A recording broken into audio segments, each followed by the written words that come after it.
தென்மேற்கு வங்கக்கடலில் நிலவி வந்த காற்றழுத்த தாழ்வு மண்டலம் ஆழ்ந்த காற்றழுத்த தாழ்வு மண்டலமாக வலுப்பெற்றுள்ளது. இது திருகோணமலைக்கு தென்கிழக்கே சுமார் 310 கிலோமீட்டர் தொலைவிலும், நாகப்பட்டினத்துக்கு தெற்கு தென்கிழக்கே 590 கிலோமீட்டர் தொலைவிலும், புதுச்சேரிக்கு தெற்கு தென்கிழக்கே 710 கிலோமீட்டர் தொலைவிலும், சென்னைக்கு தெற்கு தென்கிழக்கே 800 கிலோமீட்டர் தொலைவிலும் நிலை கொண்டுள்ளது. இது தொடர்ந்து வடக்கு வடமேற்கு நோக்கி நகர்ந்து மேலும் தீவிரமடைந்து நவம்பர் 27ஆம் தேதி புயலாக மாற வாய்ப்புள்ளது. அதன் பிறகு இது தொடர்ந்து 2 நாட்களுக்கு வடக்கு வடமேற்கு திசையில் தமிழக கடற்கரையை நோக்கி நகர்ந்து இலங்கை கடற்கரையை நோக்கி நகரும். இது தொடர்ந்து கண்காணிக்கப்பட்டு வருகிறது என்று இந்திய வானிலை ஆய்வு மையம் தெரிவித்துள்ளது. ஆழ்ந்த காற்றழுத்த தாழ்வு மண்டலத்தின் மேற்கு பகுதியில் நல்ல மேகக்கூட்டங்கள் உருவாகி இருக்கிறது. கிழக்கு பகுதியில் இருந்து மேகக்கூட்டங்களுக்கு காற்று சென்று கொண்டிருக்கிறது. இதனால் இது புயலாக உருவாகும் என்று எதிர்பார்க்கிறோம். அது கரையை கடக்கும் பகுதி இன்னும் கணிக்கப்படவில்லை. செவ்வாய்க்கிழமை பிற்பகல் நிலவரப்படி அது கடலோர பகுதி கரைக்கு இணையாக சுமார் 150 - 200 கிலோமீட்டர் தொலைவில் நிலை கொள்ளக்கூடும். அதை தொடர்ந்து கண்காணித்து வருகிறோம். கடலின் வெப்பநிலை 28 டிகிரி செல்சியஸ் வரை இருந்தால் அது ஒரு சாதகமான சூழல். அதேபோல் காற்று குவிதல் மற்றும் விரிவடைதலும் முக்கியம். இந்த காற்று குவிதலும் விரிவடைதலும் ஒரே நேர்கோட்டில் இருக்கும்போது புயல் உருவாவதற்கு வாய்ப்பு அதிகமாக இருக்கிறது. காற்று திசை மாறும் பகுதி, அதாவது காற்றின் வேகமும் திசையும் சாதகமான சூழலில் இருப்பதால் புயலாக உருவாவதற்கான வாய்ப்பு உள்ளது. அதே நேரம் புயல் கரையை கடக்கும் பகுதி இன்னும் கணிக்கப்படவில்லை என்று இந்திய வானிலை ஆய்வு மையத்தின் தென்மண்டல தலைவர் பாலச்சந்திரன் கூறியுள்ளார். அடுத்து வரும் 24 மணி நேரத்துக்கு மயிலாடுதுறை, திருவாரூர், நாகப்பட்டினம் மற்றும் காரைக்கால் ஆகிய மாவட்டங்களில் ஓரிரு இடங்களில் ரெட் அலர்ட் எனப்படும் அதிக கனமழை வாய்ப்பு உள்ளதாக சென்னை வானிலை ஆய்வு மையம் செவ்வாய்க்கிழமை பிற்பகலில் தெரிவித்தது. மேலும் திருவள்ளூர், காஞ்சிபுரம், சென்னை, செங்கல்பட்டு, விழுப்புரம், புதுச்சேரி, கடலூர், அரியலூர், தஞ்சாவூர், புதுக்கோட்டை, சிவகங்கை மற்றும் ராமநாதபுரம் ஆகிய மாவட்டங்களில் ஓரிரு இடங்களில் கனமுதல் மிக கனமழை பெய்யக்கூடும். புதன்கிழமையை பொறுத்தவரையில் கடலூர், மயிலாடுதுறை மாவட்டங்கள் மற்றும் காரைக்கால் பகுதிகளில் ஓரிரு இடங்களில் அதிக கனமழை பெய்ய வாய்ப்புள்ளதாக சென்னை வானிலை ஆய்வு மையம் தெரிவித்துள்ளது. மேலும் சென்னை, திருவள்ளூர், காஞ்சிபுரம், செங்கல்பட்டு, விழுப்புரம், அரியலூர், திருவாரூர், நாகப்பட்டினம், தஞ்சாவூர், புதுக்கோட்டை மாவட்டங்கள் மற்றும் புதுவையில் ஓரிரு இடங்களில் கனமுதல் மிக கனமழைக்கு வாய்ப்புள்ளதாக வானிலை ஆய்வு மையம் தெரிவித்துள்ளது. வரும் 30ஆம் தேதி வரை மீனவர்கள் குமரிக்கடல், மன்னார் வளைகுடா, தமிழக கடற்கரையை ஒட்டியுள்ள பகுதிகள், மத்திய மேற்கு வங்கக்கடல் மற்றும் தென்மேற்கு வங்கக்கடல் பகுதிகளில் சூறாவளி காற்று வீசக்கூடும் என்பதால் இந்த பகுதிகளுக்கு செல்ல வேண்டாம் என்று சென்னை வானிலை ஆய்வு மையம் அறிவுறுத்தியுள்ளது. கனமழையினை எதிர்கொள்ள டெல்டா மாவட்டங்களில் மேற்கொள்ளப்பட்டுள்ள முன்னெச்சரிக்கை நடவடிக்கைகள் குறித்து மாவட்ட ஆட்சியர்களுடன் முதல்வர் ஸ்டாலின் செவ்வாய்க்கிழமை காணொலி காட்சி வாயிலாக ஆய்வு மேற்கொண்டார்.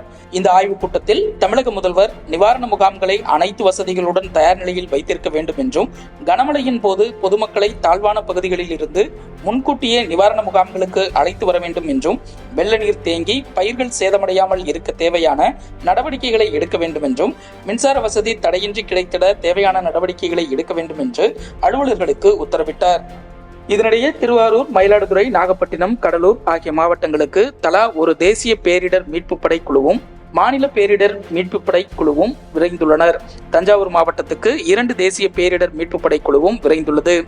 இந்திய அரசமைப்பு சட்டம் நிறைவேற்றப்பட்டதன் 75வது ஆண்டு கொண்டாட்டத்தையொட்டி நாடாளுமன்றத்தின் இரு அவைகளின் கூட்டு உரையுடன் குடியரசுத் தலைவர் திரௌபதி முர்மு தொடங்கி வைத்தார். நாட்டு மக்கள் அனைவரும் தங்கள் நடத்தையில் அரசமைப்பு லட்சியங்களை உள்வாங்கிக் கொண்டு தங்களது அடிப்படை கடமைகளை மேற்கொள்ள வேண்டும்.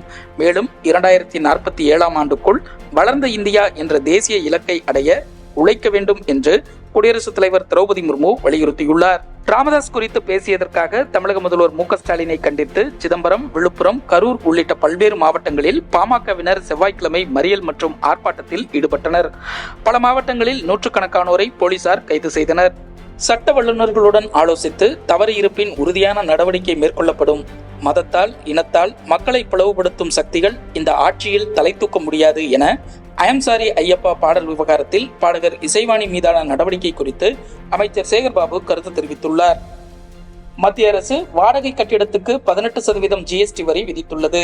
உலக அளவிலான போர் உள்ளிட்ட காரணங்களால் வெளிநாட்டு வர்த்தகம் மற்றும் உள்நாட்டு வர்த்தகமும் கடுமையாக பாதிக்கப்பட்டுள்ள நிலையில் 18% GST விதிப்பது நியாயமற்ற செயல். மத்திய மாநில அரசுகள் அறிவிக்கும் இலவச திட்டங்களுக்கான நிதிக்காக சிறு குறு மற்றும் நடுத்தர தொழில் நிறுவனங்களை நசுக்குகின்றனர் என்று திருப்பூர் தொழில்துறையினர் குற்றம் சாட்டியுள்ளனர். பாகிஸ்தான் சிறையில் உள்ள முன்னாள் பிரதமர் இம்ரான்கானை விடுதலை செய்ய கோரி பஞ்சாப் மாகாணம் ஹசன் அப்தலில் அவரது ஆதரவாளர்கள் திங்கட்கிழமை இஸ்லாமாபாத்தை நோக்கி பிரம்மாண்ட பேரணி நடத்தினர். இந்த பேரணியில் ஏற்பட்ட மோதலில் 5 பேர் உயிரிழந்தனர். ஊடக தகவலின்படி போராட்டக்காரர்களால் ஒருவர் சுட்டுக் கொல்லப்பட்டார். அதிரடிப்படையைச் சேர்ந்த 4 வீரர்கள் கூட்ட நெரிசலில் சிக்கி உயிரிழந்தனர். வங்கதேசத்தில் ஆட்சி மாற்றத்துக்கு பிறகு இந்துக்கள் மட்டுமின்றி புத்த மதத்தினர், கிறிஸ்தவர்கள் மீதும் கொடூர தாக்குதல்கள் நடத்தப்பட்டு வருகின்றன. சிறுபான்மையினர் மீதான வன்முறைகளை கண்டித்து வங்கதேச இஸ்கான் அமைப்பின் பொதுச் செயலாளர் சின்மய் கிருஷ்ணதாஸ் பிரம்மாச்சாரி தலைமையில் வங்கதேசம் முழுவதும் அமைதி வழியில் பல்வேறு போராட்டங்கள் நடத்தப்பட்டன. இந்த போராட்டங்களில் பங்கேற்ற இந்துக்கள் மீது இராணுவம் மற்றும் போலீசார் மிக கொடூரமாக தாக்குதல் நடத்தினர். இது தொடர்பான வீடியோக்கள், புகைப்படங்கள் சமூக வலைதளங்களில் வைரலாக பரவி வருகின்றன.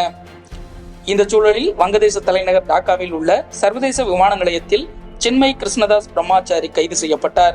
அவர் மீது தேச துரோக வழக்குகள் பதிவு செய்யப்பட்டுள்ளன. வங்கதேசத்தின் சிட்டாகாங் நகரில் உள்ள மேஜிஸ்திரேட் நீதிமன்றத்தில் அவர் ஆஜர்படுத்தப்பட்டார். அப்போது அவரது சார்பில் ஜாமீன் மனு தாக்கல் செய்யப்பட்டது. இதை தள்ளுபடி செய்த மேஜிஸ்திரேட் நீதிமன்றம் சின்மய் கிருஷ்ணதாஸ் பிரம்மாச்சாரியை சிறையில் அடைக்க உத்தரவிட்டது.